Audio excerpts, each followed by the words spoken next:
Christy, welcome back to my channel. Today I've got a card for you using the Hello Bluebird Picked For You stamp set. So I've stamped out all my images on Nina Solar White cardstock with Memento Tuxedo Black ink, and I'll be coloring with my Copic markers. I'm going to dive right in with my little girl, and for her skin I'm using E000, E00, and E11. I'm using the E11 to lay in some shadow under her hairline and alongside the edges of her cheeks. I also put a shadow on her neck and on the sides of her arms, and I put a little crease between her arm and her hand where it would be just kind of bent a little bit. And then I also defined her knees with that E11, and then I started to blend that out with the E00. And then the E000 is going to be my lightest shade, so I'm just going to fill in all the white space with that color. I'll use RV10 to add a little bit of rosiness to her cheeks so that she looks nice and cheerful. And then I'm going to move on to her hair. For that, I'm using E53, E55, E57, and E59. So if you watch my channel often, you know that I prefer to color darkest to lightest, and there are only a few exceptions to that, but one of them is hair. So I actually like to start with my lightest shade and build toward the dark, and then come back down toward the light. So I'm starting with that E53 and mapping out the places that I eventually want to be the darkest. So any place where the hair is gathered or kind of tucked like it is behind her ear, also that part of her bangs that's kind of layered underneath the hair that's coming down on the side, the parts that's gathered into the braid, all of those are going to be darker, and the areas where it's kind of like bumped out on the side of her heads, those are going to have the most light, so that's where the highlights are going to go.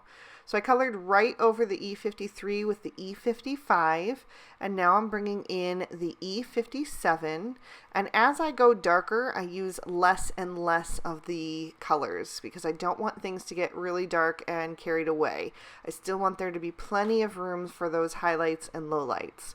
I'm also going to add some darkness on either side of her part because it's pulled tighter there, so it would be darker. And then my last color that I'm bringing in is that E59. Now you could skip this one, but I decided to add it because it just gives me that little bit of depth that I'm really looking for, but I'm using it very sparingly. So once I have all of that E59 laid in where I want it, I'm going to begin to blend back down. So now I'm coming back in with my E57 and just pulling that a little bit toward the white space, filling in more and more of that white space as I come back down through my lighter colors.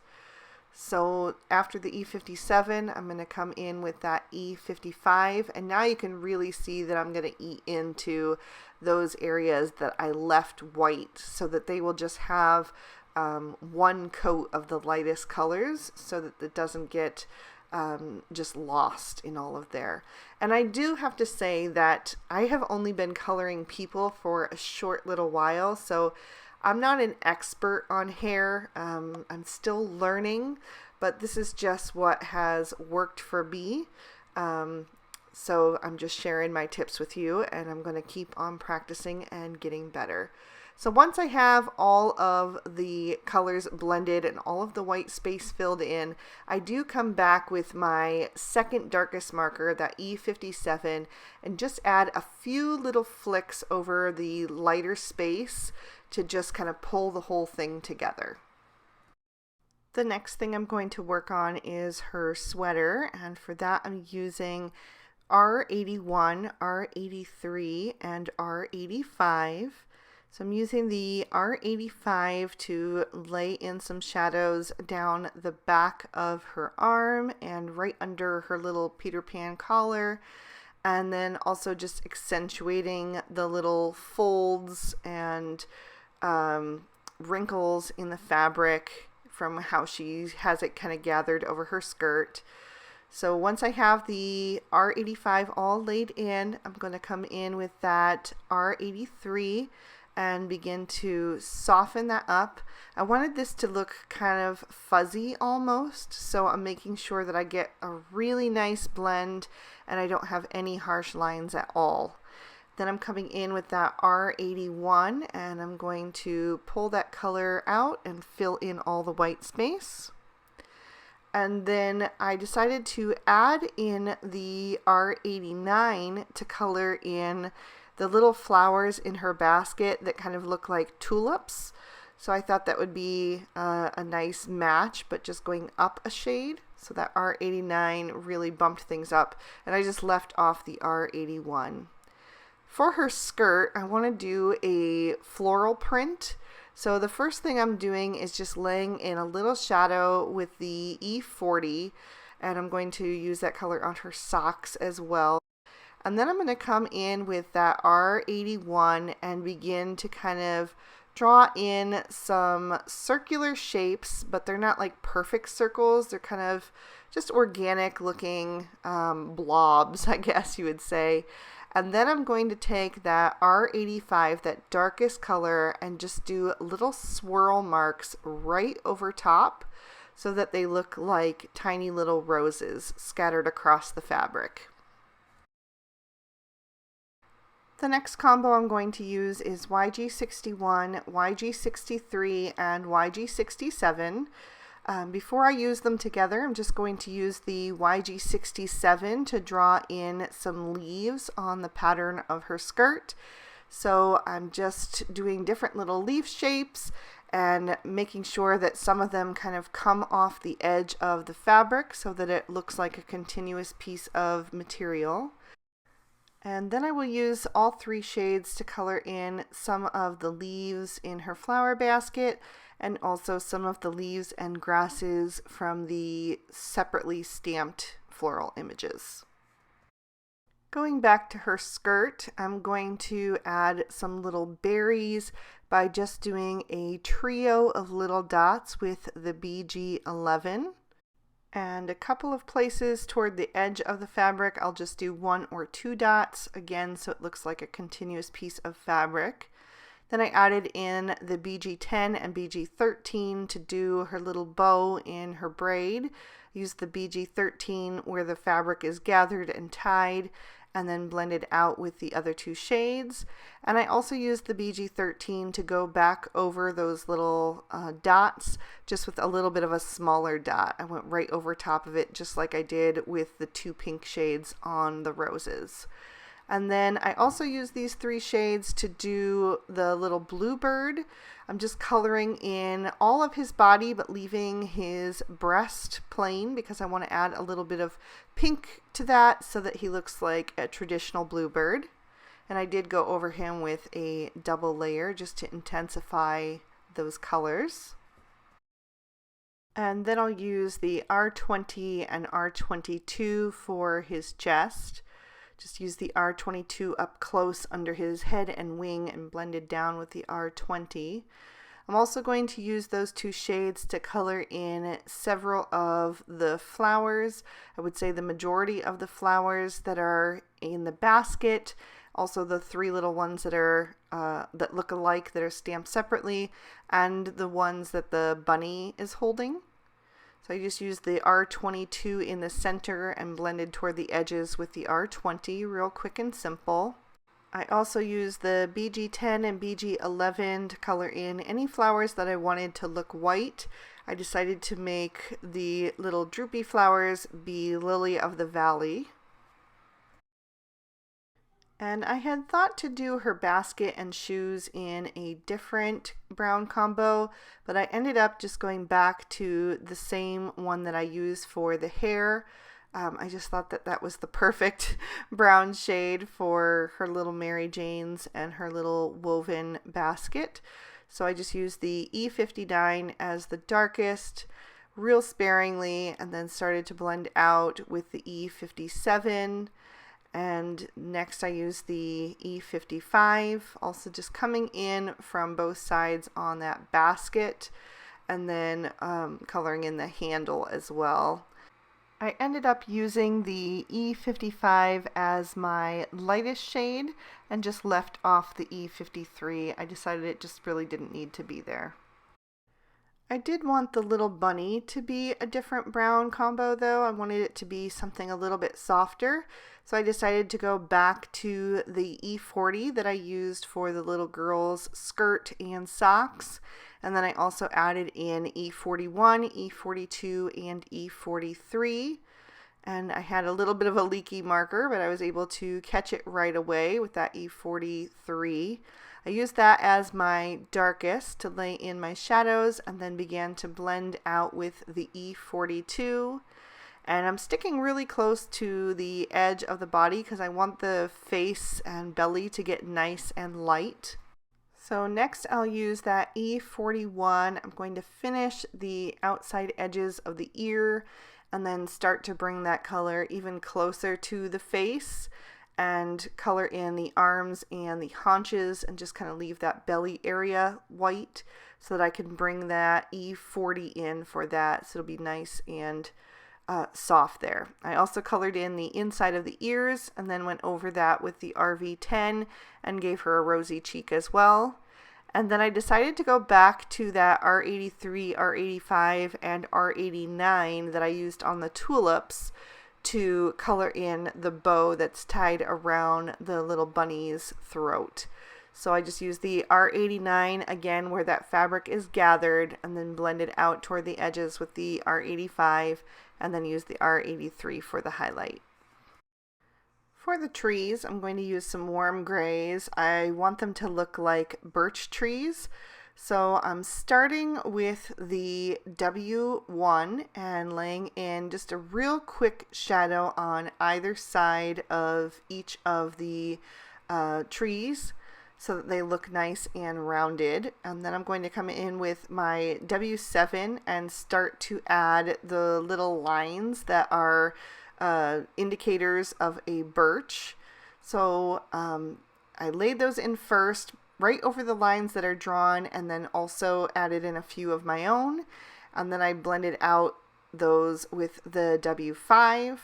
Next I'm using the W3 to go over those a little bit more and just soften them up.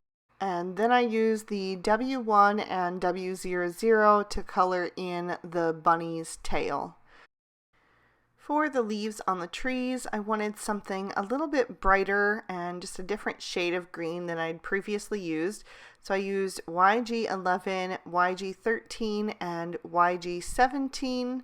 And I also colored in a few of the extra leaves in the basket and also from the flowers that the bunny was holding with those shades. And then I went back to my darker green combo that I had used, the YG61, YG63, and YG65 to color in the grass at the base of the tree so it would match with the grasses on the flowers. And then I trimmed all of these images out with the coordinating dies. For my background, I'm taking a piece of Bristol Smooth Surface cardstock and I'm using the Lawn Fawn Cloudy Stencil to blend on some tumbled glass Distress Oxide ink. And I'm going to continue to turn that stencil so that I get a different cloud formation and move down the panel. So I'll do a total of 3 different clouds, and I've spaced them pretty far apart because I just wanted there to be nice big puffy clouds today. And then I added a little extra blue color down at the bottom so they wouldn't be so stark white. I also tapped a little bit of the ink on my work surface and watered that down so I could do some splatter detail just to give it some nice movement and texture on that background panel. Then I'm going to set this aside to dry and grab another piece of Bristol Smooth Surface and blend on some Twisted Citron Distress Oxide ink. And I'm going to cover most of the panel with that because I'm going to go pretty high up with my grass today. So once I have that blended on, I'm going to grab the Mowed Lawn Distress Oxide ink and I'm going to blend that about halfway up the lighter green portion that I've done. Then I'll go back to my Twisted Citron blending tool and just go over the border between the two of them so I get a nice smooth transition. And then I'll smoosh a little bit of that mowed lawn onto my work surface to do some splatter detail, just so both of the panels match. Once this is done, I will set this panel aside to dry as well, and then I trim them both down just a little bit and popped the cloud panel into my MISTI so that I can stamp my sentiment. And I'm using Versamark Onyx Black ink so that it really stands out against that Distress Oxide ink. I did stamp it down twice to get a nice bold impression, and I used the You Brighten My Day on the outside, and then on the inside I'm adding the typed Everyday sentiment along with the little branch from the Picked For You set. It says, "You are in my heart." And I did have to clean off that stamp so that I could get a nice impression because it was still new from the manufacturer. And then right above that, I decided to add the little bird and a couple music notes so it looks like she's kind of flying up and singing joyfully. And again, I stamped that down a couple of times until I had a really good impression. The pattern paper I'm using today is from the Flora No. 3 collection by Carta Bella. I'm just using this one piece that I trimmed down with my paper trimmer to fit the entire front of the card. So it's 5.5 by 4.25. And then onto that, I'm going to layer my cloud panel. And then I will add my grass, which I trimmed down with the MFT Grassy Hills border dynamics.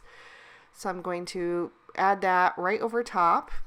Then I used the Hello Bluebird Gallery Frame 2 to die cut a scalloped frame using MFT's Tickled Pink cardstock, and I added some thin strips of foam tape to pop that up. I've really been loving these scalloped frames lately. I've been adding them to all kinds of cards. So now it's time to begin to adhere my images, and I'm going to start with the trio of birch trees. I'm going to tuck the top edge right up under that frame so it looks like maybe they continue to grow, but just the picture is cut off there. And I added that with liquid glue so that they would be recessed a bit in the scene. And then I'm going to add some foam tape to the back of my little girl and my bunny so that I can pop them up and make them stand out in the forefront. So I'm going to set them lightly into place until I kind of have them where I want them. I adjusted them just a little bit lower in the scene. And once I'm happy with where I have those guys, I can press them firmly into place. And now that I have my focal images down, I can begin to add the accessory images to fill out the scene. So I'm going to add the little lily of the valley up in the top right edge of the grass right behind the little girl. And then I'll take the little bluebird and add that into the space at the bottom right corner there. I added tiny little pieces of foam tape behind the 3 little pink flowers and used those to add nice little pops of color and just make it look like they've been out foraging for the flowers that they've got in their hands. Felt like that top right corner just needed another pop of color as well, so I grabbed a butterfly from Meadow Bunnies and colored it with the same shades as the bunny's ribbon, and I really like how that finished off the card. So there is another peek at the inside. I hope you guys enjoyed. I know this was a longer one, but hopefully I shared some cool techniques with you guys, especially with the coloring of her printed skirt. That was my very first time ever trying something like that, and I'm really happy with how it turned out. So if you enjoyed the video, please make sure to give it a thumbs up and subscribe to my channel if you haven't already. You can also ring that notification bell if you want to be sure that my videos always end up in your feed. And if you want to keep watching, here are 2 extra videos I thought you might also be interested in. I hope you all have an absolutely amazing day. Bye-bye.